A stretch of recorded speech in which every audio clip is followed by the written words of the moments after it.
Ticket কাউন্টারে গিয়ে Dhaka two Chittagong একটা টিকিট কাটলাম। বন্ধুরা সবাই আগে কেটে রাখতে বলেছিল, কিন্তু আমার একটা অভ্যাস থাক, গল্পে বুঝতে পারবেন কি অভ্যাস খারাপ নাকি ভালো। কেবিনের মধ্যে বসে বসে ভাবছি, মায়ের কথা কি রাখতে পারবো? তাদের যদি এক করে দিতে না পারি, না না, আমি তাদের এক করেই ছাড়বো। দেহে যতক্ষণ প্রাণ আছে চেষ্টা করেই যাব। হেডফোন লাগিয়ে সেমুজ ভাইয়ের বন্ধুরে গানটা লাগিয়ে বাইরে তাকিয়ে রইলাম। দালান, বড় বড় বিল্ডিং। ছোট থেকে শহরে বড় হয়েছি, কখনো গ্রামগঞ্জে যাওয়া আসা হয়নি। ওখানে তেমন কোনো বন্ধু বান্ধবও নেই। কপালে কি লেখা আছে একমাত্র আল্লাহ জানে। আমি শাহাদাত আহমেদ সোহান। বাড়িতে একটা ছোট বোন আছে, আর বাবা মা নিয়েই আমাদের ছোট পরিবার। বাবা ব্যবসায়ী আর মা গৃহিণী। ট্রেনে ওঠার সময় সঙ্গে আমার বন্ধুরাও আসলো। দোস্ত, আমাদেরও সাথে নিয়ে চল। ভাই, গ্রামে কোনোদিন যাইনি। চুপ কর তোরা, আমি ওখানে কাউকে চিনি না, জানি না, আর তারা কেমন ঠিকমতো জানিও না। আর তোদের ওখানে নিয়ে ঝামেলায় ফেলতে চাই না। ওখানে গিয়ে ভুলে যাস না আবার। তোকে বলতে হবে না। Okay bro, goodbye. আর আমাদের জন্য ওখান থেকে একটা ভাবি নিয়ে আসিস। ওকে, দোয়া করিস যে কাজে যাচ্ছি সেটা সফল হওয়ার জন্য। আরে ভাই, তুই যা, কিছু হলে আমরা আছি, জাস্ট ফোন করবি। হেলিকপ্টার নিয়ে তোর সামনে গিয়ে হাজির হব। বকস বন্ধ কর শালা। উপস বন্ধু, তুই ট্রেনে করে যাচ্ছিস কেন? যদি কোনো সমস্যা হয়? কিছু হবে না, আল্লাহ হাফেজ। ও, হঠাৎ মনে হলো কেউ একজন আমার হেডফোন নিয়ে ফেলেছে। ভাবনা ছেড়ে গপ করে হাতটা ধরে ফেললাম। এরপর যেটা দেখি, সরি আপু, সরি, প্লিজ মাফ করে দিন। বোরকা পরা একটা মেয়ে, শুধুমাত্র চোখগুলো দেখা যাচ্ছে। চোখগুলো দেখতে অসাধারণ। কি আর করা, বেশিক্ষণ দেখতেও পারলাম না। মেয়েটা হাত ঝাড়ি মেরে ছাড়িয়ে নিল। আমার ঘোর যখন কাটলো তখন মনে পড়ল কি করলাম আমি। ওই, আপনার সাহস কি করে হয় আমার হাত ধরার? সরি আপু, ভুল হয়েছে। আমি আপনার কোন জন্মের আপু লাগি? হ্যাঁ, ওকে আপু। ও বলবো না, সরি বোন। আমি আপনার কোন কালের বোন লাগি? হ্যাঁ, আচ্ছা সরি আন্টি। ওই মিয়া, আপনার আমাকে আন্টি মনে হয়? আসলে তোর শালা কোন জেলায় পড়লাম বে, যেটা বলেই ডাকছি সেটাতেই রাগ করছে। মেয়েদের সাথে ঠিক মতো ফ্লার্টও করতে পারি না। কি হবে কে জানে। আল্লাহ, এটা মেয়ে নাকি শাকচুন্নি? আমার মৃত্যু মনে হয় এই মেয়ের বকা শুনতে শুনতেই শেষ হবে। যে আচরণ, আল্লাহ আমার কাল ঘনিয়ে আছে, ওটাও জানি না শালার কোন যে বলেছে টেনে উঠতে। নিজের দুঃখ নিজেই টেনে আনলাম। আপনি আসলে বেয়াদব। আমি চুপ করে অন্যদিক তাকিয়ে আছি। জানি ঠিকমতো কথা বলতে পারবো না। দেখা যাবে উল্টোপাল্টা কিছু একটা বললে ওড়াধরা ঝগড়া লেগে যাবে। লাগলেই তো হলো। মেয়েরা যে ন্যাকা কান্না শুরু করে তখন পাবলিকের মার খেয়ে ট্রেনে মরে পড়ে থাকতে হবে। তার চেয়ে কথা না বলাই বেটার। কথা বলছেন না কেন? আমি হেডফোনটা আবার ঠিক করে লাগিয়ে বাইরের প্রকৃতির রূপ দেখছি। কি শীতল বাতাস, গায়ে যত লাগে ততই মনটা ফুরফুরে লাগে। কিন্তু এসব হতে দেয় কে? পাশে ডাইনি বসে আছে যে। ওই মিয়া, আপনি বোবা নাকি? হ্যাঁ, সেই কখন থেকে ডাকছি, শুনতে পেয়েও সাড়া দিচ্ছেন না। সরি আপু, আমি বোবা, কথা বলতে পারি না। আরে আল্লাহ, কি বললাম? আমি বোবা হলে তো কথা বলতে পারতাম না, কিন্তু বোবা ওটা কোন দুঃখে বলতে গেলাম। আমি মায়া। আপনার নাম কি? জি, আমি কুদ্দুস। বাহ, সুন্দর নাম তো। জানি আমি। আপনি তো আস্ত ঘাট তেরা মানুষ। এরকমই। জানেন আমি কে? আমার জেনে লাভ কি? কি আর হবেন? কোনো বড়লোক ঘরের চাকরানি অথবা রহিমা খালা হবেন। মুখ দিয়ে কি বার করলাম আল্লাহ? মেয়েটা আমার গলা চেপে ধরলো। আরে ছাড়ুন, কি করছেন? ব্যথা পাচ্ছি। এবারের মতো ছাড়লাম, সরি বলেন। ওকে খালা, সরি। আমি কে জানলে আপনার প্যান্ট খুলে পড়ে যেত। ভিতরে সেফটি আছে আর ঠিক মতো বেল্টও লাগানো আছে, সো পড়ার কোনো সম্ভাবনাই নেই। চুপ করুন। আপনার মুখ থেকে যদি আর একটা কথা বের হয় তাহলে কি করবেন? হ্যাঁ, সোজা শুট করে দেব। কোথা থেকে আসে যত সব আবর্জনা। এই কথা বলে আমি অন্যদিকে ফিরে চোখ বন্ধ করে শুয়ে আছি। কিছুক্ষণ নীরবতা চলল, কারোর কোনো শব্দ নেই। কিছুক্ষণ পর মনে হলো কেউ আমার পিছনে কিছু একটা ধরে দাঁড়িয়ে আছে। আমি পিছনে ফিরে যেটা দেখি, মনে মনে বলে উঠলাম, পিস্তল! আমার মাথা বরাবর তাক করে দাঁড়িয়ে আছে। চোখের সামনে পিস্তল দেখে চোখ জোড়া ছানা বড়া হয়ে গেল। হা করে মায়ার দিকে তাকিয়ে রইলাম। কি হলো, এভাবে তাকিয়ে আছেন কেন? সাধে, এই পিস্তলে শুধুমাত্র 2টা বুলেট আছে। তো আমি কি করব? ট্রিগারে একটা চাপ দিলে তোর কাহিনী এখানেই খালাস। আর আমার মুড এখন শান্ত আছে, তাই কিছু করছি না। কপাল থেকে পিস্তলটা নিয়ে ব্যাগে ঢুকিয়ে ফেললো। আমার হাত থেকে হেডফোনটা নিয়ে নিজে লাগিয়ে গান শুনছে। আমি শুধু চুপচাপ দেখছি। কোথায় যাচ্ছিস? আপনি কে? তুই এখনো ঠিক হসনি। দেখ, মাথা খারাপ করিস না, সোজা শুট করে দেব। চট্টগ্রাম। ওখানে কে? জানি না। এটা বলতেই সিটে একটা চাপড় দিল। আমি আটকে উঠলাম। কি হলো বল। নানার বাড়ি। ও, লেখাপড়া করিস নাকি চাকরি করিস? কোনোটাই করি না। তো কি সারাদিন ঘুরে বেড়াস নাকি? হুম। তোদের আর কি কাজ? ঘুরে ঘুরে মদ গাঁজা সিগারেট খাস আর সুযোগ পেলে মেয়েদের উপর ঝাঁপিয়ে পড়িস। আমি ওরকম ছেলে না। দেখে বোঝা যাচ্ছে কিরকম। হাতে মেয়েদের মতো চুড়ি পড়েছিস কেন? দেখুন, আমাকে আর ডিস্টার্ব করবেন না।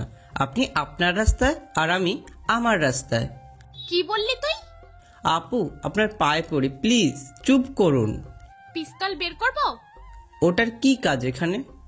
তাহলে আমি যেটা বলছি উত্তর দে। হুম। বিয়ে করেছিস? হাসার কি হলো এখানে? আমাকে দেখে আপনার কি মনে হয়? হ্যাঁ, তোকে দেখে আমার 100 বছরের বুড়ো বেটা মনে হচ্ছে। আমি মায়ার কথা শুনে প্যান্টের পকেট থেকে মোবাইল বের করে নিজেকে দেখতে লাগলাম। সত্যিই কি আমাকে বুড়ো লাগছে নাকি মিথ্যা বলছে? গার্লফ্রেন্ড আছে? না না, মানে জি হ্যাঁ। না আবার হ্যাঁ, কোনটা? মহা বিপদে পড়ে গেলাম। এখন গার্লফ্রেন্ড নেই বললে কি বলে কে জানে, তাই ভয়ে হ্যাঁ বলে দিলাম। হ্যাঁ। ও, দেখি ছবি দেখা। ছবি নেই আমার কাছে। মিথ্যে কথা আমার একদম পছন্দ না। যেটা বলছি ওটা কর। সত্যি নেই। আমি যদি মোবাইলে কোনো মেয়ের একটা ছবি পাই তাহলে কি করব ভাবতেও পারবি না। সত্যিই নেই। তোর মোবাইলটা দে। আমার মোবাইল আমি কাউকে ধরতে দিই না। মায়া কোনো কথা না বলে ব্যাগ থেকে আবার পিস্তল বের করলো আর আমার হাত থেকে মোবাইলটা কেড়ে নিল। এরপর গ্যালারিতে ঢুকে চেক করতে লাগলো। হঠাৎ দেখলাম মোবাইলের দিকে কিছুক্ষণ তাকিয়ে রইল। একবার আমার দিকে দেখছে, আবার মোবাইলের দিকে। এই মেয়েটা কে? এরপর মায়া একটা মেয়ের ছবি বের করলো। আমার বোন। সত্যি তো? হুম। এরপর অন্য আরেকটি বের করে। এটা কে? আমি যাদের বাড়ি যাচ্ছি ওনারই মেয়ে। কে এই মেয়ে? তোর কি লাগে? মামাতো বোন। এটা বলতে মায়া কিছুক্ষণ আমার দিকে হা করে তাকিয়ে রইল। এই যে মিস, কি হলো? এত সুন্দর ছেলে জীবনে কখনো দেখেনি নাকি? তোর নাম কি? সত্যি করে বল। কুদ্দুস। মাথা গরম করিস না। আমার নাম সত্যিই কুদ্দুস। এরপর মায়া আমার ফেসবুকে ঢুকে প্রোফাইল ঢুকলো। এখানে তো শাহাদাত আহমেদ লেখা আছে। তো আমি কি করব? তোর পুরো নাম কি? যেটা দেখছেন ওটা। শাহাদাত আহমেদ সোহান, এটাই তো? এই মেয়ে আমার নাম জানলো কি করে? কে এই মেয়ে? শালারে চিনতেও পারছি না। এই ছবিটা কোথায় পেয়েছিস? আমার বইয়ের ছবি আমার কাছে থাকবে না তো কার কাছে থাকবে? একটু আগে না বললি তুই বিয়ে করিসনি? করি নাই, করবো আর কি। ও ভালো। আর ছবিটা দেখে তো অনেক আগের মনে হচ্ছে। হুম। মেয়েটা যদি অন্য কাউকে ভালোবাসে কিংবা বিয়ে হয়ে যায়? কাউকে ভালোবাসে নাকি জানি না, তবে বিয়ে হয়নি। তুই কিভাবে জানিস যে ওই মেয়েটার বিয়ে হয়নি? মন বলছে। সারাটা পথ আমাকে একটু শান্তিতে থাকতে দেয়নি, এটা ওটা করে জ্বালিয়ে মারছে। ট্রেন থেকে যখন নামলাম দেখি একই কালারের 2টা গাড়ি দাঁড়িয়ে আছে। মায়া ওই গাড়ির সামনে গিয়ে পিছনে ফিরে একবার তাকালো, এরপর গাড়িতে উঠে চলে গেল। মনে কিছুটা শান্তি অনুভব করলাম আর বড় করে একটা নিঃশ্বাস ফেললাম। সামনের মোড়ে গিয়ে একটা গাড়ি নিলাম, গাড়ি নিয়ে সোজা নানুর বাড়ি চলে গেলাম। বাড়ির যতটা কাছে যাচ্ছি ততটা ভয় ঘিরে ধরছে। মনে হচ্ছে ঘরে ঢোকার আগেই ঘাড় ধাক্কা দিয়ে বের করে দেবে।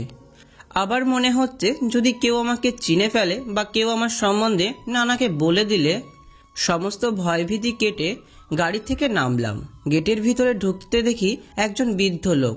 লোকটা উল্টো দিক হয়ে বসে আছে আর হাতে খবরের কাগজ, টেবিলে চায়ের কাপ, পা দুটো উপরে তুলে বসেছে। একটু পর পর চোখের চশমা টিক করছে। ধীর পায়ে আস্তে আস্তে অগ্রসর হতে লাগলাম। বাড়ির আশেপাশে দেখি বিশাল বাড়ি আর চারিদিকে গাড়ি দাঁড়ানো। মাথায় অনেক চিন্তা হচ্ছে, আমি কি ঠিক জায়গায় এসেছি? আমি বৃদ্ধ লোকটার সামনে গিয়ে দাঁড়ালাম। আসসালামু আলাইকুম। আমার সালাম শুনে লোকটা আমার দিকে তাকালো। আমি লোকটাকে দেখে মনে হচ্ছে আমার নানা, তাই শিওর হতে মোবাইল বের করলাম। এরপর নানা নানির ফ্যামিলির একটা ছবি আছে, ওটাতে ভালোভাবে লক্ষ্য করে দেখলাম সত্যিই এটা নানা। আমি একবার নানাকে দিকে তাকাচ্ছি, আবার মোবাইলের দিকে তাকাচ্ছি। খুশিতে ইচ্ছে করছে জড়িয়ে ধরতে, কিন্তু তা করা যাবে না। আম্মুর মুখ থেকে শুনেছি নানা অনেক রাগী মানুষ, ভুল কিছু করলে দেখা যাবে হিতে বিপরীত হয়ে যাবে। কি হলো, কার কাছে এসেছো তুমি? জি। কি? জি, কার কাছে এসেছো? করিম সাহেবের কাছে। আমি করিম সাহেব। সত্যি আমার তো বিশ্বাস হচ্ছে না আপনাকে, আমার চোখের সামনে দেখতে পাচ্ছি। এই ছেলে, কি যাতা বলছো? মূল টপিকে আসো। আর কি জন্য এসেছো বলো। আমি এখানে একটা কাজে এসেছি, যদি একটু সাহায্য করতেন ভালো হতো। আমি তোমাকে কোনো সাহায্য করতে পারবো না। প্লিজ। এখান থেকে যাও। ধুর শালা, বুড্ডার এত রাগ, একটু হেল্প চাইছি ওটাও করছে না, ইচ্ছে তো করছে। আমি ওখান থেকে হেঁটে চলে আসতে যাব, অমনি পিছন থেকে একটা মেয়ে ডাক দিল। এই ভাই দাঁড়ান। পিছন ফিরে দেখলাম একটা মেয়ে, বয়সে আমার মতোই হবে। আমি দাঁড়িয়ে গেলাম। জি, কিছু বলবেন? গাড়ি চালাতে পারেন? কিন্তু কেন? আমাদের বাড়িতে একজন ড্রাইভারের দরকার। যদি গাড়ি চালাতে পারেন তাহলে ম্যাম বলেছে থাকতে পারবেন। মেয়েটার কথা শুনে চোখ বড় হয়ে গেল। কি বলছে মেয়েটা? শেষ পর্যন্ত আমাকে ড্রাইভার হতে হবে? আল্লাহ, কপালে কি আছে কে জানে। তবে এই অফারটা ফেরত দেওয়া যাবে না, কারণ এই বাড়িতে আমাকে যে কোনোভাবেই থাকতে হবে। জি, আপনার কথায় রাজি আমি। আমার সাথে আসুন। এই শিপা, এই ছেলেটাকে ভিতরে নিয়ে যাচ্ছিস কেন? স্যার, জান্নাত ম্যাম বলেছেন ওনার একজন ড্রাইভার লাগবে, আর এই ছেলেটা তো গাড়ি চালাতে পারে। ও আচ্ছা, নিয়ে যা। আমি নানার দিকে তাকিয়ে দেখি সালা বুড্ডা এখনো দু চোখ নিউজ পেপারে দিয়ে আছে। সময় আসুক বুড্ডাকে আমার বিয়েতে নাচিয়ে ছাড়বো। ভাইজান, কি ভাবছেন? কিছু না। আমার সাথে আসুন। আমি মেয়েটার পিছন পিছন যেতে লাগলাম। ভিতরে ঢুকে দেখি বাড়িটা অনেক সুন্দর আর সাজানো গোছানো। বাড়িটা 2 তলা। আমাকে প্রথম তলার বাড়ির এক পাশে নিয়ে গেল। ভাইজান, আজ থেকে আপনি এই রুমেই থাকবেন। ওকে। ব্যাগটা পাশে রেখে ধপ করে শুয়ে পড়লাম। আহ, কি শান্তি।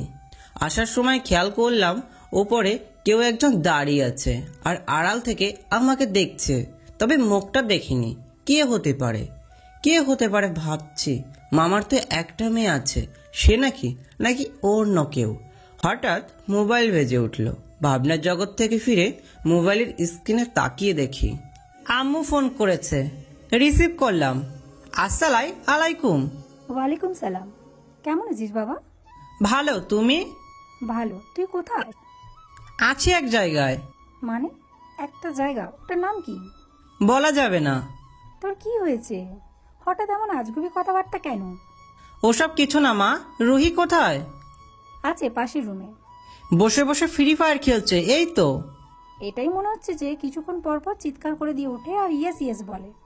আচ্ছা আম্মু, ভালো থেকো, রাখি। ওই শোন, তোর আব্বু আসলে কি বলবো আমি?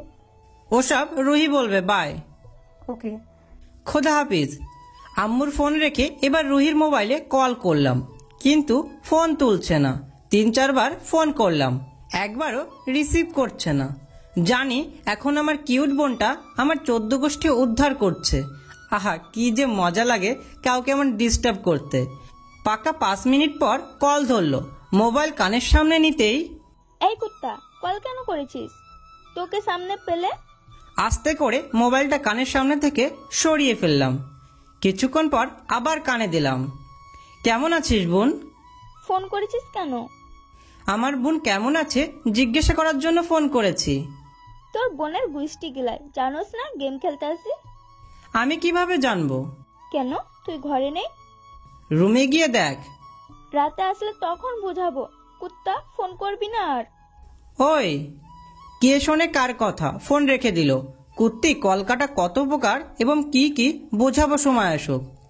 মোবাইলটা পাশে রেখে ব্যাগ থেকে একটা প্যান্ট নিয়ে ওয়াশরুমে ঢুকলাম। গোসল করতে হবে। ওরে আল্লাহ, কোথায় ঢুকলাম? এ তো দেখি আবর্জনা স্তূপ। ওয়াক ওয়াক করে বের হয়ে গেলাম। মাথাটা খারাপ হয়ে গেল। রাগে গজগজ করতে করতে বাইরে বের হলাম। সামনের রুমে যেতেই দেখি সবাই খাবার খেতে বসেছে। সবাই আমার দিকে হা করে তাকিয়ে আছে। ওই শিপা, এদিকে আসো। মেয়েটা বোকার মতো আমার দিকে তাকিয়ে আছে। সবার এমন কাণ্ড দেখে, কি না, আপনার কি হলো? হ্যাঁ, এভাবে কি দেখছেন? এই ছেলে, তোমার কোনো হুঁশজ্ঞান নেই? খালি গায়ে সামনে এসেছো কেন? এটা কি তোমার বাড়ি পেয়েছো নাকি? কি বলেন খালি গায়ে মানে? নিজের দিকে তাকিয়ে দেখি, ওরে আল্লাহ, সত্যি তো। শালার বুড়ো নানা হয়ে এত মেজাজ, আর আমি নাতি হয়ে কত মেজাজ আছে জানেন না। সময় আসুক বুড়ো। সরি, ভুল হয়েছে। মিথ্যে একটা হাসি দিয়ে তাড়াতাড়ি রুমে ঢুকে পড়লাম।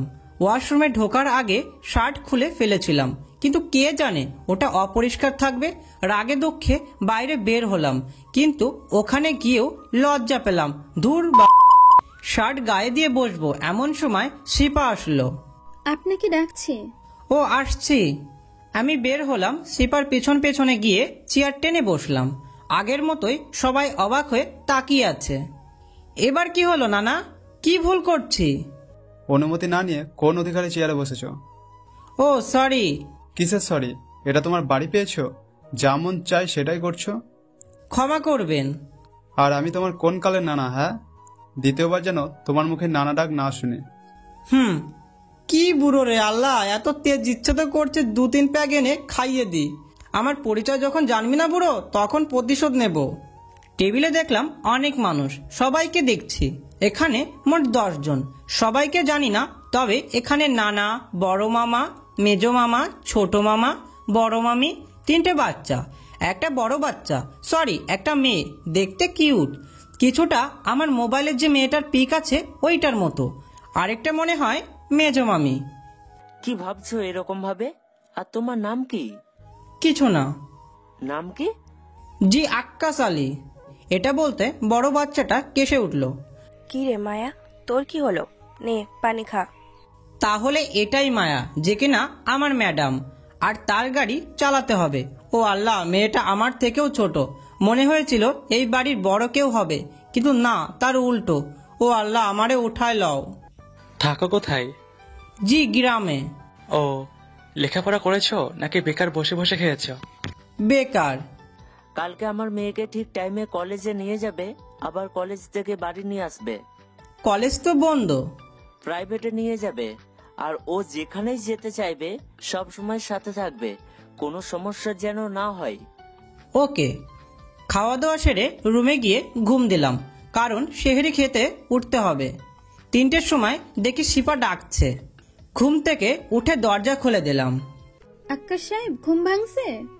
হোয়াট? কি আক্কাস? কেন, আপনার নাম? আমার নাম আক্কাস কে বলেছে? আপনিই তো বলেছেন। কখন? কালকে রাতে ডাইনিং টেবিলে। ও, পাগল হয়ে গেছেন? আগে ফ্রেশ হয়ে আসুন। ওকে। ওয়াশরুমের দিকে পা বাড়াতে মনে পড়লো ওটাতে যাওয়া যাবে না। তাড়াতাড়ি দৌড়ে শিপার কাছে গেলাম। আপু, একটু হেল্প করেন। কি করতে হবে বলুন? তেমন কিছু না আসলে। কি বললেন? সমস্যা নেই। এই ওয়াশরুমটা অপরিষ্কার। বাইরে আর কোথাও ওয়াশরুম আছে? বাড়ির বাইরে একটা আছে। ও ধন্যবাদ। চোখ ডলতে ডলতে বাইরে বের হলাম। বাইরে কি ঠান্ডা, শরীরের সমস্ত পশম দাঁড়িয়ে গেছে। কাঁপতে কাঁপতে কোনো মতে ফ্রেশ হয়ে ঘরে ঢুকতে যাব, অমনি মাথার উপর পানি পড়ল। উপরে তাকিয়ে দেখি বড় বাচ্চাটা, সরি মায়া ম্যাম, এক গ্লাস পানি মাথার উপর ঢেলে দিল। শার্ট ভিজে নিচে চলে যাচ্ছে। দৌড়ে রুমে গেলাম। এরপর তাড়াতাড়ি কাপড় বদলে ফেললাম। মাথায় হাত দিয়ে বসে রাগ ঠান্ডা করছি। এই মেয়ে যদি আমার বাড়িতে হতো সোজা সুইমিং পুলে ফেলে দিতাম। কি মেয়ে রে, কিছু করতে পারবো না। কিছু করলে না জানি যদি বের করে দেয়, তাই সব সহ্য করে নিতে হবে। শিপা ডাকার পর টেবিলে গিয়ে বসলাম। অনেক খাবার ওখানে, কিন্তু কোনো কিছুই খেতে ইচ্ছা করছে না। মনটা খালি বলছে সামনে বসা মেয়েটাকে কিছুক্ষণ উড়াধরা পিটাতে। মেয়েটা আর চোখে আমাকে দেখছে। কিছুটা লক্ষ্য করলাম। এরপর দ্বিতীয়বার তাকাতে চোখ বড় করে তাকালাম। হাই আল্লাহ, এটা করতেই মেয়েটা সোজা এক গ্লাস পানি মুখের উপর ছুঁড়ে মারলো। সবাই আমার দিকে তাকিয়ে আছে। কি হলো মায়া, তুই আকাশকে পানি মারলি কেন? ইচ্ছে করছে তাই। দিন দিন বেয়াদব হয়ে যাচ্ছিস দেখছি। আমি কোনো কথা না বলে এদিক ওদিক টেনে টুনে কিছুটা খেয়ে উঠে গেলাম। রুমে ঢুকে ঝিম মেরে বসে আছি। এই মেয়েটার কিছু করতে হবে, না হলে সামনে কি বিপদ আছে ভাবা যায় না। শার্ট খুলে ঘুমিয়ে গেলাম। সারাদিন এদিক ওদিক ঘুরে ঘুরে সারা বাড়ি দেখলাম। সন্ধ্যায় ইফতারের পর আমার ডাক পড়ল। আপনাকে ডাকছে। কেন? মায়া ম্যাম বাইরে বের হবে। তো আমি কি করব? ওনার যেখানে ইচ্ছা হয় যাক। গাড়ি নিয়ে যাবে, আর আপনি তো ওনার ড্রাইভার।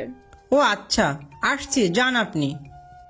রেডি হয়ে রুম থেকে বের হলাম। গাড়িতে গিয়ে ড্রাইভিং সিটে বসলাম। 2 মিনিট পর ম্যাম এসে বসলো। শুট বুট পরেছিস কেন? তো কি ল্যাংটা যাব? মুখ সামলে কথা বল, না হলে। কি না হলে? গাড়ি চালা ফকিন্নি। আমার নাম ফকিন্নি না।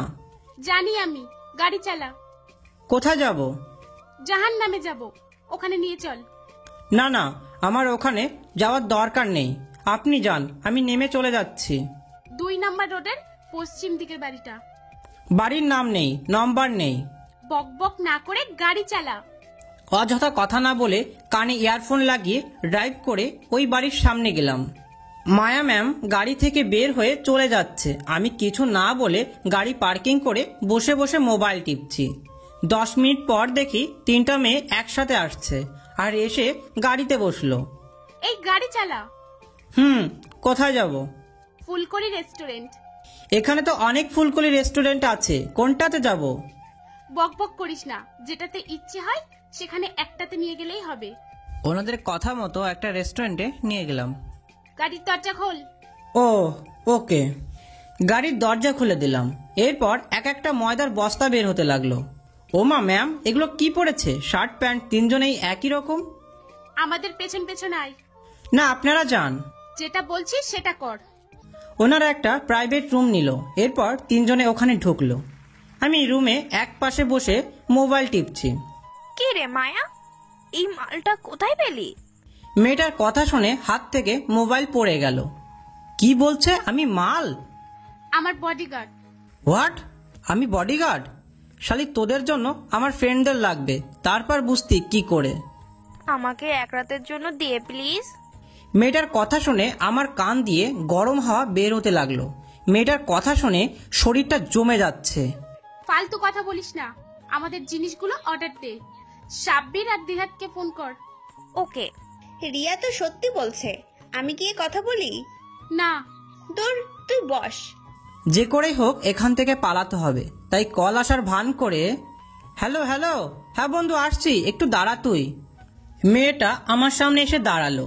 আমার হাত থেকে মোবাইলটা ছু মেরে নিয়ে নিল।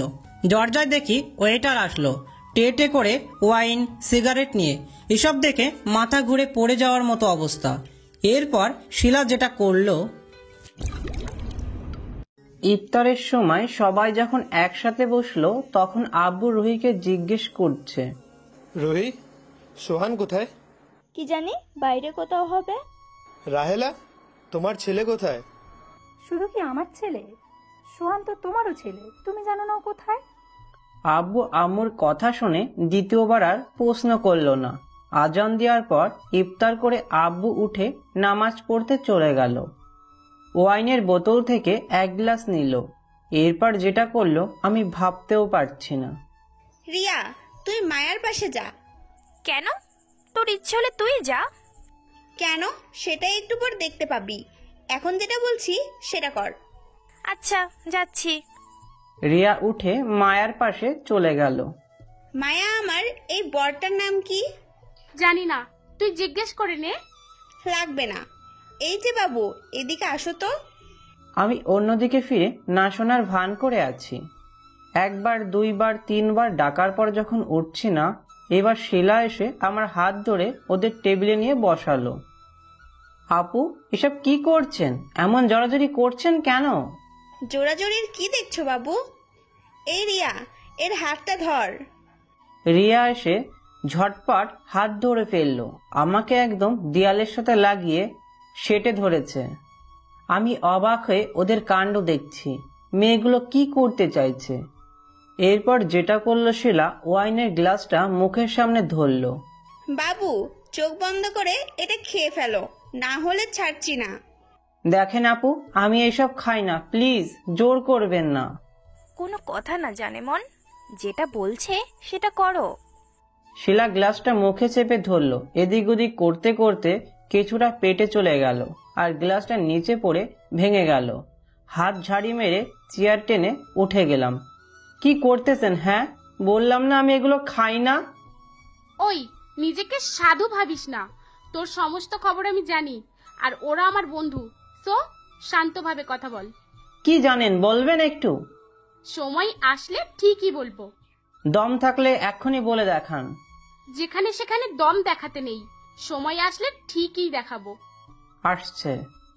ওদের সামনে থেকে বের হয়ে ওয়াশরুমে গিয়ে ভালো করে ফ্রেশ হয়ে বের হলাম। এরপর গাড়ির ভিতরে গিয়ে বসলাম। ওদের আসতে হয়তো সময় লাগবে, তাই গেমসে ঢুকলাম। নতুন প্লেয়ার তেমন পারি না, এরপর মাঝে সাঝে খেলি। স্কোয়াডে খেলতেছি। 3 ম্যাচ খেলা শেষে 4র্থ ম্যাচ খেলছি। এমন সময় ওরা এসে ধুপধাপ করে গাড়িতে ঢুকে পড়লো। এই জানো, গাড়ি চালাও, ঘুম পাচ্ছে খুব। পিছনে ঘুরে দেখি 3 জনে একটার উপর একটা ঢলে পড়েছে। মনে হচ্ছে অনেক নেশা করেছে।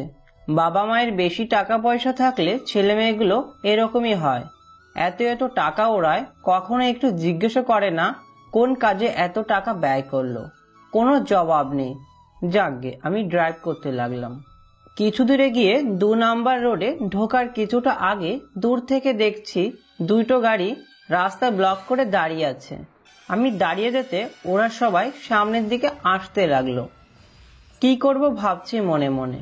ভাবলাম গাড়ি ইউটার্ন নিলে মনে হয় ভালো হয়। যেমন ভাবনা তেমনি কাজ। গাড়ি ঘুরিয়ে নিয়ে যেতে মনে হলো চাকার হাওয়া শেষ, হয়তো গুলি করেছে, না হলে এমন হওয়ার কথা না। আমি পিছন ফিরে দেখি ওরা ঘুমাচ্ছে। আমি গাড়ি থেকে নামলাম। কি ভাই, আমাদের পথ আটকে দাঁড়িয়ে আছেন কেন? তোর সঙ্গে কথা নেই। ওই, তোরা ওই মেয়েগুলোকে নিয়ে আয়। আরে ভাই, কথাটা শোনেন। দেখ ভাই, তোর সঙ্গে আমার কোনো কথা নেই, আর মন মেজাজ একদম ভালো না। আমাদের কাজ আমাদেরকে করতে দে। আমি থাকতে এমন কিছুই হবে না। তাহলে মর। যেই না গুলি করতে যাব, অমনি ওর হাত থেকে পিস্তলটা নিয়ে নিলাম। জানে বাঁচতে চাইলে পালা, না হলে এখানে পুঁতে রেখে দেব। পিছনে ঘুরে দেখ। পিছনে ঘুরে দেখি 3 জনে আমার দিকে পিস্তল ধরে আছে। আমাকে ভয় দেখাস? আমি কে জানলে এখানে প্রস্তাব করে দিবি। দেখ, মরা বাসা এগুলো আমাদের রোজগার খেয়াল। তুই যেই হোস, সামনে থেকে সরে যা। না, আমি বেঁচে থাকতে তুই ওদের ছুঁয়ে দেখতেও পাবি না। এই, তোরা দেখছিস কি? মার শালারে। বলতে দেরি নেই, ওরা শুট করে। আমি একজনের হাতে গুলি করে এক পাশে লুকিয়ে পড়লাম। এরপর যেটা দেখলাম, গাড়ি থেকে রিয়া, মায়া, শিলা 3 জনে নামলো। চোখগুলো লাল লাল হয়ে গেছে। এই রফিক, কি বললি? আমার সামনে এসে বল। তোকে এক রাতের জন্য চাই, চল। ওকে, যাবো তো, চল। এই চল, তোরা। পাখি খাঁচায় বন্দি হয়ে গেছে। রফিক যেই না মায়ার হাত ধরবে, অমনি মায়া রফিকের মাথা বরাবর গুলি করে দিল। শিলা আর রিয়া বাকি 3 জনকে মেরে দিল। দূর থেকে এদের কাজকর্ম দেখে মনে হচ্ছে ওরা একটা স্কোয়াডার ক্লাসিক এক্সোয়াড র্যাঙ্ক গেম খেলছে। এক নিমেষেই 4 জনকে শুইয়ে দিল। আমি আড়াল থেকে বের হলাম। জান, কই ছিলা তুমি? এদের না মারলেও পারতে। এগুলো আমাদের রোজকার খেল। No problem, come on. পিস্তলগুলো কোমরে গুজে আবার গাড়িতে উঠে গেল। আমিও সোজা মতো গাড়িতে উঠে পড়লাম। গাড়ি স্টার্ট দিয়ে আবার গন্তব্য মতো যেতে লাগলাম। এই খুনগুলো আমরা করেছি, একমাত্র তুই জানিস। যদি এগুলো ফাঁস হয় তাহলে তোকে ওপরে পাঠাতে 1 মিনিটও দেরি করব না। কি যে বলেন ম্যাম, পেটের কথা পেটের মধ্যেই থেকে যাবে। তাই যেন হয়। রিয়া আর শিলাকে ওদের বাসায় নামিয়ে দিয়ে মায়াকে নিয়ে বাড়ি চলে গেলাম। বাইরে ফ্রেশ হয়ে রুমে চলে গেলাম। এরপর কোনো চিন্তা ভাবনা বাদ দিয়ে ঘুম দিলাম। সেহরের সময় সেহরে খেয়ে আবার ঘুম দিলাম। দুপুরে যখন উঠছি সামনের রুমে যেতে অবাক হয়ে গেলাম। মনে মনে বলে উঠলাম, পুলিশ এখানেই বা কেন? কাল রাতের কথা জেনে গেছে নাকি? না, আমি তো কাউকে বলিনি। তাহলে ঘুম ঘুম চোখে রুম থেকে বের হতেই সামনে দেখি পুলিশ। আমি রুম থেকে বের না হয়ে আবার রুমে ঢুকলাম, কারণ এখানে যে পুলিশগুলো আছে সবাইকে আমি চিনি, অ্যান্ড ওরাও আমাকে দেখলে চিনতে পারবে। তাই বের না হয়ে বসে থাকলাম। কিন্তু ওখানে কি হচ্ছে তা দেখতে হবে। আমি রুমের জানলা একটু করে খুলে আড়াল থেকে দেখছি। ম্যাম, গতকাল এখানে 4টে খুন হয়েছে। তো কি হয়েছে? আমি কি করব? খুনগুলো যারা করেছে তারা এখানে একটা প্রমাণ ফেলে এসেছে। মানে কি প্রমাণ? দেখাও। ম্যাম, আপনি তো জানেন আমি কেমন। পুলিশ অফিসারটা হাত চুলকাচ্ছে। ওকে বসেন, আনছি। মায়া ওখান থেকে উঠে রুমে গেল। এরপর ব্যাগ ভরে কিছু একটা আনলো। কত আছে? পুরো 5 লক্ষ টাকা আছে। আর শুনুন, আমার বাড়ির আশেপাশেও যেন আর না দেখি। ম্যাম, আর না লাগলে রেখে যান, আমার আরো মানুষ আছে। আপনার অফিসারকে দিলেও হয়ে যাবে। আরে না ম্যাম। প্রমাণ দেন। ও, এই নেন। পুলিশ তার পকেট থেকে একটা মোবাইল আর মেমোরি কার্ড দিল। মোবাইলটা দেখে মাথায় আকাশ ভেঙে পড়ল। ওটা তো আমার মোবাইল। আমি প্যান্টের পকেটে হাত দিয়ে দেখি নেই। পুরো বিছানা খুঁজেও পেলাম না। না পেয়ে আবার জানলা দিয়ে দেখতে লাগলাম। প্রথম কথা হচ্ছে মোবাইলটা আমাদের না। দ্বিতীয় কথা, মেমোরি কার্ড এ কি? আপনারা যেখানে খুন করেছেন ওখানে রাস্তার ভিডিও ফুটেজটা। ও, ওকে যেতে পারেন এখন। পুলিশগুলো বের হয়ে চলে গেল। পুলিশগুলো চলে যেতেই মামি নানা সবাই বের হলো। তুই খুন করছিস? তো কি হয়েছে? কি হয়েছে মানে? তুই জানিস কি করছিস? জানি কি করছি। আর কেউ জ্ঞান দিতে এসো না। দ্বিতীয়বার কেউ সামনে আসলে সোজা ঘর থেকে বের হয়ে যাব। পারবি তো এটাই। কি জানিস শুধু তোরা বাবা মেয়ে মানুষের প্রাণ নিয়ে খেলিস। কোন দুঃখে যে তোকে জন্ম দিয়েছি। তোর মতো মেয়ে না থাকাই ভালো। বৌমা, কান্না করো না। বাবা ও মেয়ে হয়ে এগুলা করলে হবে? ওইগুলো করলে বিয়ে দিব কবে? ওর ভবিষ্যৎ এখনো পড়ে রয়েছে। মামি কথা বলছে আর অঝরে কান্না করছে। ছোট মেয়ে, তোমাকে এসব নিয়ে চিন্তা করতে হবে না। আর বিয়ে যার কপালে আছে সে ঠিকই করে নেবে।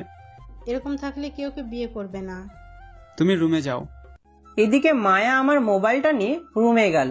এরপর মোবাইলটা চালু করলো। উপরে স্ক্রিনে তাকিয়ে দেখলো আমার ছবি। উপরে স্ক্রিনে লক দিয়া। ওটা দেখে মায়ের রাগ উঠে গেল। আছাড় মারতে গিয়েও আবার মারলো না। এটা অনেক কাজে আসবে। দুষ্ট একটা হাসি দিয়ে আমার রুমের দিকে আসতে লাগলো। আমি কম্বল মুড়ি দিয়ে চিন্তা করছি মায়া মোবাইলটা নিয়ে কি করছে। তবে একটা কথা চিন্তা করে মনে হাসি ফুটে উঠল। আর তা হলো মোবাইলে আমার ফেস লক দেয়া। ভালো করে টিপতেও পারবে না, হয়তো দিয়ে দিতে পারে।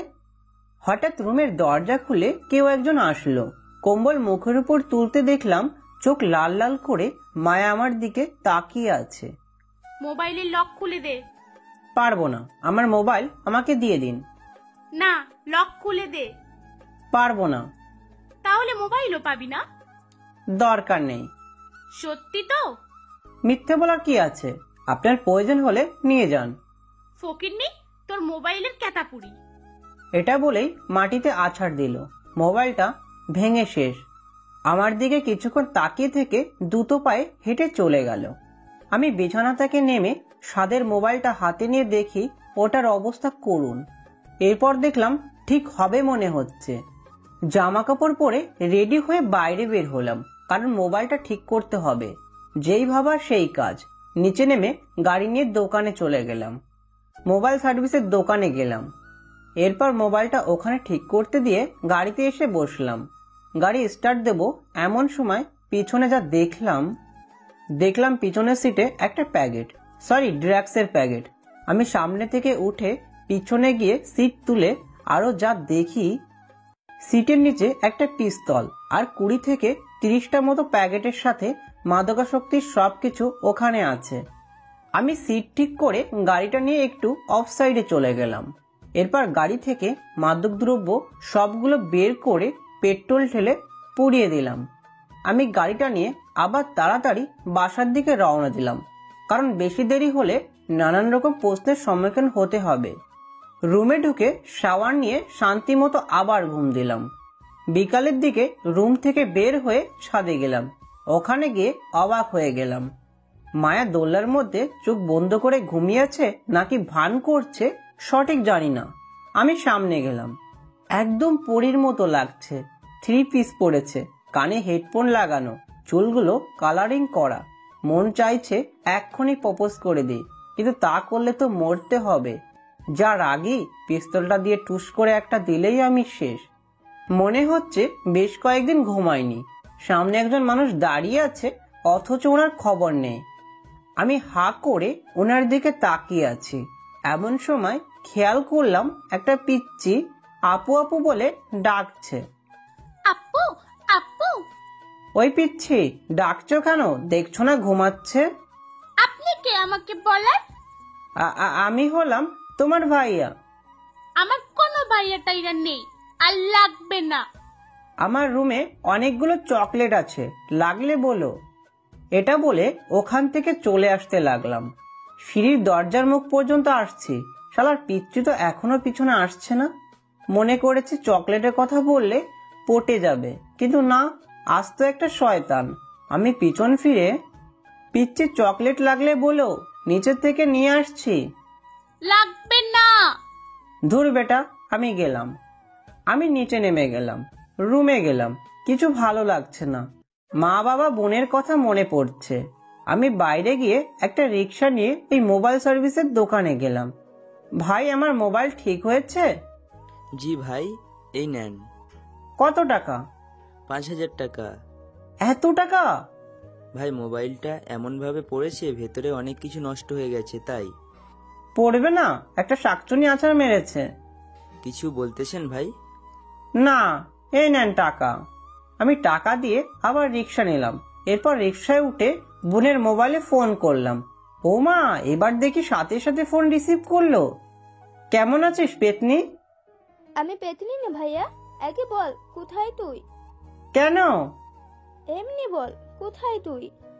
না, বলা যাবে না, আগে কারণ বল। কোনো কারণ নেই, এমনি বল। আমারও বলার দরকার নেই। আমার বন্ধু তোমাকে চিনিস? না। কোনটা? ওই দিন তোর সাথে বাড়ি এসেছিল সেই মেয়েটা নাকি? তো মেয়েটা কি করছে? মেয়েটা তোকে ভালোবাসে, তোকে ছাড়া নাকি বাঁচবে না। এখন বল কোথায় তুই? ওকে, আমি বাড়ি আসলে মেয়েটাকে নিয়ে আসিস। আম্মু আব্বু কেমন আছে? দূর কুত্তা। আম্মু আব্বুকে আমার জন্য চিন্তা করতে বারণ করিস। এখন বাই। লাইন কেটে মোবাইলটা পকেটে ঢুকে নিলাম। বাড়ি গিয়ে সবার সাথে ইফতার করলাম। ইফতার করে রুমে আসতে যাব, অমনি ডাক পড়ল। এই, আমাকে বের হতে হবে। তো যান, আপনাকে ধরে রাখছে কে? গাড়ি কে চালাবে? তোর বাপ আসবে নাকি? বাপ কেন আসবে? আমি আসছি, আপনি যান। তাড়াতাড়ি আসবি? রুমে গিয়ে একটা শার্ট পরলাম। এরপর গাড়ির চাবি নিয়ে বের হলাম। গাড়িতে বসে গাড়ির আয়নায় যা দেখি, মায়ের চোখগুলো রাগে লাল হয়ে আছে। ম্যাম, কিছু সমস্যা? তুই গাড়ি নিয়ে কোথায় গেছিস? না, কেন? আমার জিনিস পাচ্ছি না। কি পাচ্ছেন না? না না, কিছু না। আমি জানি কি খুঁজতেছে, কিন্তু ওগুলো চাঁদে গেছে। আমার ফ্রেন্ডের মেসের সামনে নিয়ে যা। কোথায়? কোন গলি? কত নাম্বার রোড? 2 নাম্বার রোডে। এরপর ওনার কথা মতো ওখানে গেলাম। আগের দিনের মতো কিছু সময় পর 3টা ডাইনি আসলো। সবার মুখ দেখি একদম অন্ধকার হয়ে গেছে। মায়া জিনিসগুলো কোথায় গেল? কিভাবে গেল? জানি না। জিনিসগুলো কে নিতে পারে? কে নেবে? যদি কেউ নিত তাহলে পিস্তলটা সহ নিত। এটাও ঠিক। বাদ দে, আবার অর্ডার কর তুই। আমাদের ছেলেগুলোকে নিয়ে আসতে বল। ওকে। কাকে জানি ফোন দিল। ওয়ালাইকুম সালাম। অপর পাশে। জিনিসগুলো কলেজের বটতলায় নিয়ে আয় তাড়াতাড়ি। এই, তুই আমাদের কলেজে নিয়ে চল। এরপর ওনাদের ওই জায়গায় নিয়ে গেলাম। ওনারা নামতেই আমি ছোট একটা মেসেজ লিখে এখানকার ইন্সপেক্টরকে পাঠিয়ে দিলাম। গাড়ি থেকে নেমে ওনাদের পিছন পিছন আমিও গেলাম। গিয়ে দেখি 2জন ছেলে ড্রাগসগুলো হাতে নিয়ে দাঁড়িয়ে আছে। কেমন আছিস? জি ভালো আপু, আপনারা? আমরাও ভালো। আর আমরা এখন যাচ্ছি, টাকা তোর বিকাশে পৌঁছে যাবে। জিনিসগুলো নিয়ে গাড়িতে চলে আসলো। ওই দিনের রেস্টুরেন্টে নিয়ে চল। আমরা ওই রেস্টুরেন্টে যেতেই সামনে দেখলাম পুলিশ গাড়ি চেক করছে। ম্যাম, সামনে পুলিশ কেন? আর গাড়িও তো চেক করছে। তোর ওসব নিয়ে ভাবতে হবে না। একটার পর একটা গাড়ি চেক করে দেখার পর আমাদের কাছে আসলো। গাড়ি থেকে নামেন আপনারা। সময় নেই আমাদের, আর আমাদের রাস্তা ছাড়েন। না, আগে গাড়ি চেক করব, তারপর। আপনি কিন্তু বাড়াবাড়ি করছেন। জানেন আমি কে? আপনি যেই হন না কেন, আমরা গাড়ি চেক করব, তারপর যেতে দেব। তার মানে তুই যেতে দিবি না, এই তো? ঠিকই ধরেছেন। কত টাকা দিতে হবে বল? এই মেয়ে, তুমি আমাকে ঘুষ দিতে চাও? তোমার কত বড় সাহস! নামো গাড়ি থেকে। মায়া গাড়ি থেকে নেমে পুলিশের কলার ধরে। এই 2 টাকার পুলিশ, কি বলছিস শুনতে পাচ্ছিস না? আমাদের যেতে দে।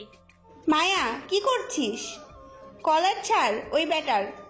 শালার কত বড় সাহস, আমি আজ দেখবো। কলার ছাড়ুন। রাস্তার সব মানুষ আমাদের দিকে অবাক হয়ে তাকিয়ে আছে। তুই দাঁড়া, এই মায়া কি করতে পারে আজ দেখবি। আগে কলার ছাড়ুন। মায়া মোবাইল বের করতে যাবে, অমনি পুলিশটা মোবাইল নিয়ে নিল। এই, তোমরা দাঁড়িয়ে আছো কেন? এই মেয়েকে এক্ষুনি জিপে তোলো। পুলিশের কলার ধরা বোঝাবো। আর কনস্টেবল, পুরো গাড়ি চেক করো। আমি দেখছি কাহিনী বেশি দূর পর্যন্ত চলে যাচ্ছে। সরি স্যার, ভুল হয়েছে আমাদের, প্লিজ আজকের মতো ছেড়ে দিন। স্যার, এখানে অনেকগুলো ড্রাগসের প্যাকেট। এই শিলা, এই ছোট লোকটাকে এখান থেকে নিয়ে যা তো। মনে মনে ভাবছি, শালার অ্যারেস্ট হয়ে গেছে, এর পরও মেয়ের রাগ কমছে না। তেজ কত মেয়ের। থানায় সবাইকে একসাথে নিয়ে গেল। গাড়ি থেকে নেমে আমাদের সবাইকে ঠিক যখন লকআপে ঢোকাতে যাবে, ভাই এই থানার ওসি কোথায়? স্যার ভেতরে আছে। পারলে একটু ডেকে নিয়ে আসবেন। আগে লকআপে ঢোক শালা। ঠিক করে কথা বলুন ভাই, আর আপনাদের ওসিকে ডেকে নিয়ে আসুন। মুখে মুখে তর্ক করিস? দাঁড়া, তোকে দেখাচ্ছি। আমার কলার ধরলো, সাথে সাথে মাথা খারাপ হয়ে গেল। চোখ দিয়ে মনে হচ্ছে আগুন বের হচ্ছে। তোকে যেটা বলেছি সেটা কর, তোর ওসিকে ডেকে নিয়ে আয়। কুত্তা, মুখে মুখে কথা বলিস, আবার তুই তুকারি করিস। এটা বলে ঠাস করে থাপ্পড় মারলো। ঠোঁট কেটে রক্ত পড়ছে। আমি কনস্টেবলের দিকে ভালো করে দেখলাম, এরপর চুপ করে চেয়ারে গিয়ে বসলাম। পাশে মায়া আর ওর বান্ধবীরা দাঁড়িয়ে আছে। ওরা চুপচাপ দাঁড়িয়ে আছে। কিছুক্ষণ পর দেখলাম ওসি রুম থেকে বের হলো। যখনই আমাকে দেখলো দৌড়ে আমার কাছে আসলো, আমার সামনে হাঁটু গেড়ে বসে। কি রে সোহান, কে মেরেছে তোকে? কে আপনি? কে মানে? তুই চিনিস না আমাকে? না তো, কে আপনি? আমি রিসাদের বড় ভাই। আর তোর গায়ে হাত তুলেছে কে? কেউ না। আর আপনি কে? আমি আপনাকে চিনি না। মাসুদ ভাইকে চোখের ইশারা করলাম, উনি বুঝে গেল কি বলতে চাইছি। এই, তোমরা মেয়েগুলোকে লকআপে ঢুকাও, আর ওই ছেলেকে আমার রুমে পাঠাও। ওর থেকে জিজ্ঞাসাবাদ করতে হবে। Okay sir. মায়া রিয়া শিলাকে লকআপে ঢুকিয়ে দিল, আর আমাকে মাসুদ ভাই রুমে নিয়ে গেল। মাসুদ ভাইয়ের রুমে আয়নায় দেখলাম ঠোঁট কেটে রক্ত পড়ছে। আমি পুলিশটার সামনে গেলাম। শালা, আমি কে জানিস তুই? তুই যেই হোস, তাতে আমার কি? স্যার যদি না থাকতো তোকে তো। কি করতে তুমি? কিছু না স্যার। তুমি জানো ও কে? না। মেজর সোহান, নাম শুনেছো? কিছুদিন আগে টিভিতে দেখেছি। ইনি হলেন সেই। আমার দিকে হাত জোর করে। স্যার, আমার ভুল হয়ে গেছে। সমস্যা নেই, যাও। স্যার, আপনি ইউনিফর্মে একরকম, এখানে একরকম, তাই চিনতে পারিনি, সরি। ওকে, তুমি যাও। কি রে সোহান, ওখানে তুই ওরকম করলি কেন? কোথায়? সবার সামনে। কিছু প্রবলেম আছে, তাই না চেনার ভান করেছি। আর এখানে বেশিক্ষণ থাকা যাবে না, আমাকেও লকআপে ঢুকিয়ে দাও। মানে? পরে বলবো ভাই, আগে যেটা বলছি করুন। মেয়ে তিনটে অনেক ডেঞ্জারাস, তবে মায়া বেশি, সাবধানে থাকিস ওদের থেকে। ওসব নিয়ে তোমাকে ভাবতে হবে না।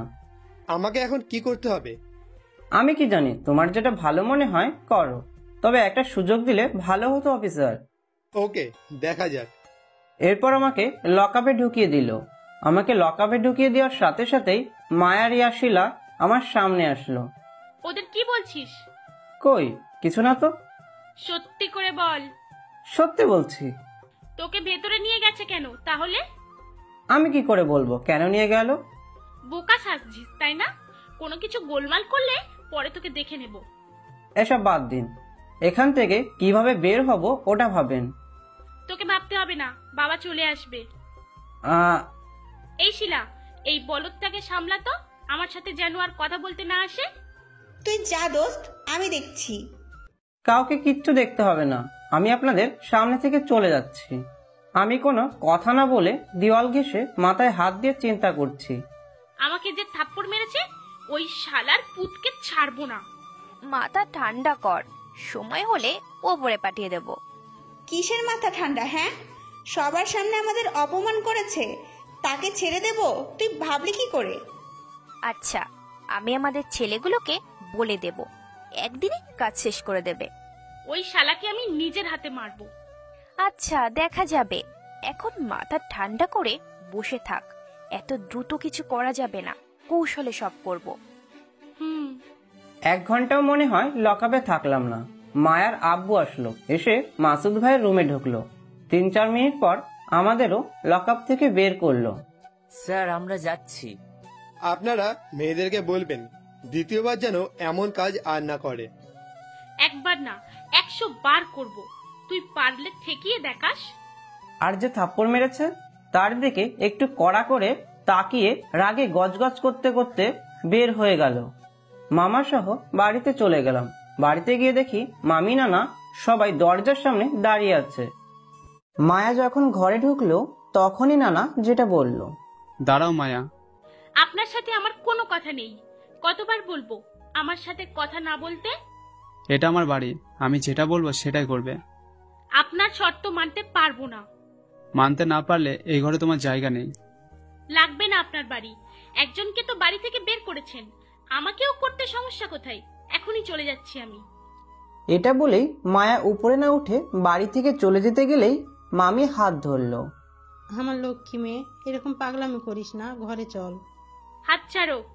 না, ঘরে চল। হাত ছাড়তে বলছি না। ঝাড়ি মেরে হাত ছাড়িয়ে নিল। তোমরা কি চাও? আবার আগের মতো আবার মৃত্যুর কোলে ঢলে পড়ি? এটা শোনার সাথে সাথেই সবাই চুপ হয়ে গেল। মায়া বাইরে যেতে গেলেই আমি গিয়ে সামনে দাঁড়ালাম। ভিতরে চলুন। তুই কে? হ্যাঁ, সামনে থেকে সর। আমি কে তা তো জানেন, আমাকে বলতে হবে নাকি? তুই যেই হস, আমার কি? এখন সামনে থেকে সরে দাঁড়া। না, আপনি রুমে যান।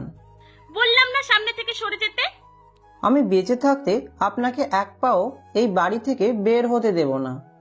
বেশি বেশি করে ফেলছিস তুই, মাথা খারাপ করিস না, সরে দাঁড়া। না। কুত্তা, সরে দাঁড়াতে বললাম না? সবাই হা করে তাকিয়ে আছে, কেউ কিছু বলছে না। আমি যতক্ষণ আছি আপনাকে কোথাও যেতে দেব না। শেষবারের মতো বলছি। শেষ আর প্রথম যাই হোক, যেতে দেব না। অনেকক্ষণ জোরাজোরি করার পর মায়া রাগ করে আমাকে এসে সামনে থেকে সরাতে জোরে ধাক্কা দিল। আমি গিয়ে দরজার সাথে ধাক্কা খেলাম। মুখ দিয়ে আ করে একটা চিৎকার বের হলো, কপাল কেটে রক্ত পড়ছে। মায়া পিছনে একবারও তাকালো না, হন হন করে বাইরে বের হয়ে গেল। আমি মাথা ধরে বসে পড়লাম। আমি বসে যেতে মামি এসে ধরে ফেললো। বাবা, আমি তোমার কাছে ক্ষমা চাচ্ছি আমার মেয়ের হয়ে। আরে মামি, ক্ষমা চাইতে হবে না। আর কিছু বলতে পারলাম না, মাথাটা কেমন যেন ধরে আসছে, ঘুরে নিচে পড়ে গেলাম। চোখ জোড়া বন্ধ হয়ে গেল। এদিকে মামি বড় মামাকে উদ্দেশ্য করে, এই ছেলেটাকে ধরো, রুমে নিয়ে চলো। মামা আমাকে কাঁধে ভর করে নিয়ে রুমে শুইয়ে দিল। তুমি যাও, গিয়ে তাড়াতাড়ি ফার্স্ট এড বক্স নিয়ে আসো। যাচ্ছি। মামি আসার পর মামা আমার কপাল ভালো করে পরিষ্কার করে দিয়ে ব্যান্ডেজ করে দিল। একটা কথা বলতাম, যদি কিছু মনে না করো। বলো। ছেলেটা মনে হয় আমাদের পরিবারের কেউ হবে। কি বলতে চাইছো তুমি? ছেলেটার চেহারার দিকে ভালো করে লক্ষ্য করো, আর দেখো কার চেহারার সাথে মিলে। মানে? আগে দেখো তো। এরপর মামা ভালো করে দেখলো আর মাথা চুলকাতে লাগলো। রাহেলার চেহারার সাথে মিলছে? তাহলে ও কি? আমিও এটাই লক্ষ্য করছি, তবে আমি কনফার্ম এটা রাহেলা আপুর ছেলে। সোহান না তো? আমারও তো এরকম মনে হচ্ছে। যদি না হতো তাহলে? তাহলে কি? আমি যখন ওর কাছে ক্ষমা চাইছিলাম তখন কি বলছে লক্ষ্য করছো? না। ছেলেটা যখন প্রথম আসছিল সেদিন সেহরি খাওয়ার সময় আব্বাকে কি বলছে মনে আছে? নানা বলে ডেকেছে। আজকে আমাকে মামি ডাকছে। আচ্ছা, কাউকে কিছু বলো না, বাবা শুনলে ওকে ঘর থেকে বের করে দেবে। তোমাকে টেনশন করতে হবে না, আমি আস্তে আস্তে সব বের করে নিব। আচ্ছা, আমি এখন যাচ্ছি। আমার মেয়েটা কোথায় আছে একটু দেখো। ওকে নিয়ে চিন্তা করতে হবে না, ও এতক্ষণ ওর বন্ধুদের মেসে চলে গেছে। ঠিক থাকলেই হইছে। সকালে যখন চোখ খুললাম দেখি গায়ে অনেক জ্বর, নড়তে পারছি না, মাথাটা অনেক ব্যথা করছে। কোনো মতে উঠতে চাইলাম, কিন্তু না, একটু করে উঠে পড়ে গেলাম। কিছুক্ষণ পর দেখলাম মামি আসছে। এখন কেমন লাগছে বাবা? জি ভালো। কিছু লাগবে নাকি তোমার? লাগলে বলো। না মামি। ওই ছেলে, আমি তোমার কোন কালের মামি? হ্যাঁ, আসলে আপনাকে দেখতে আমার মামির মতো লাগে, তাই ডাকি। কিছু মনে করলে ডাকবো না, সরি। এত ঢং করতে হবে না, আমি জানি তুমি কে। মানে কি জানেন? তুতলাতে হবে না। কই তুতলাচ্ছি? ওই নিজেকে কি মনে করিস? হ্যাঁ, একটা দিব। ও, এত জানেন যখন, তখন নাম কি বলুন? তোর নাম সোহান, মায়ের নাম রাহেলা, আর তোর বাবার নাম? হয়েছে হয়েছে, বুঝেছি। মামি প্লিজ কাউকে কিছু বলো না, তাহলে আমি শেষ। আমাকে মিথ্যা বললি কেন তাহলে? ওই আসলে হয়েছে কি? হয়েছে, আর মাথার চুল ছিঁড়তে হবে না। এখন বল, কি করিস তুই? কিছু না, বসে বসে খাই আর ঘুমাই। মায়ের খাবি? সত্যি বলছি তো। বসে বসে খাইলে হবে? বিয়ে শাদী করতে হবে না? না, চিরকুমার থাকবো। এই বললে হলো? একটা বৌমা নিয়ে আয় আমার জন্য। বসে বসে খাচ্ছি, তাতেই অনেক সুখে আছি। বিয়ে করলে শান্তিতে ঘুমাতেও পারবো না। একটা বৌমা এনে দে, আমার সাথে রেখে দিব। তোমার মেয়েকে যদি আমার সাথে বিয়ে দাও তাহলে রাজি আছি। তুই আমার মেয়েকে সামলে রাখতে পারবি? কি মনে হয়? দেখছি তো, আজকে ওর একটা ধাক্কায় সামলাতে পারিস নাই, আবার আসছিস বিয়ে করতে। কি যে বলো না মামি, ওটা তো আসলে একটা ড্রামা ছিল। মনে করছি পরে টরে গেলে দাঁড়িয়ে যাবে, কিন্তু না, সে আরো রাগ করে চলে গেল। মেয়েটাকে নিয়ে যে কি করব বুঝতেছি না। এরকম গুন্ডামি করলে কে বিয়ে করবে বলতো? আরে আমি আছি না, তুমি কাজী সাহেব রেডি করে রাখো। যদি ওকে ঠিক পথে নিয়ে আসতে পারিস তাহলে আমি নিজের হাতে তোদের বিয়ে দিব। রেডি থেকো। রাহেলা আপু কেমন আছে? ভালো না। কেন? তোমাদের কথা সব সময় বলে আর নানার কথাও বলে, কিন্তু ওই বুড়ো তো অনেক রাগী। আম্মুর নাকি এই বাড়িতে ঢোকা হারাম। তো তুই কি করবি? জায়েজ করতে আসছি। তোর নানার মাথা গরম, না জানে কি করে। উনি যদি জানে তুই রাহেলা আপুর ছেলে সোহান, তাহলে তুই শেষ। মামি কি করলে নানা ঠান্ডা হবে বলুন না প্লিজ। নানার দুর্বল জায়গা কি? মায়া, তুই ওকে দিয়ে কি করতে পারবি?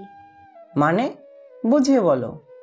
রাহেলা আপু, তোলা ভাই আর তোকে যেদিন বাড়ি থেকে বের করে দিয়েছে সেদিন থেকে মায়া ওর দাদা তোর নানার সাথে কথা বলে না, আর বললেও আরে টারে বলে। আমাদের চলে যাওয়ার সাথে মায়ার কি?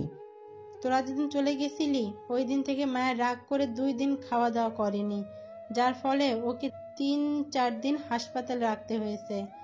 ভালো হওয়ার পর থেকে তোর নানার সাথে আর কথা বলে না। ওর এরকম গন্ডামি শিখেছে কার থেকে? জানি না, আর ওকে কিছু বললেও শোনে না।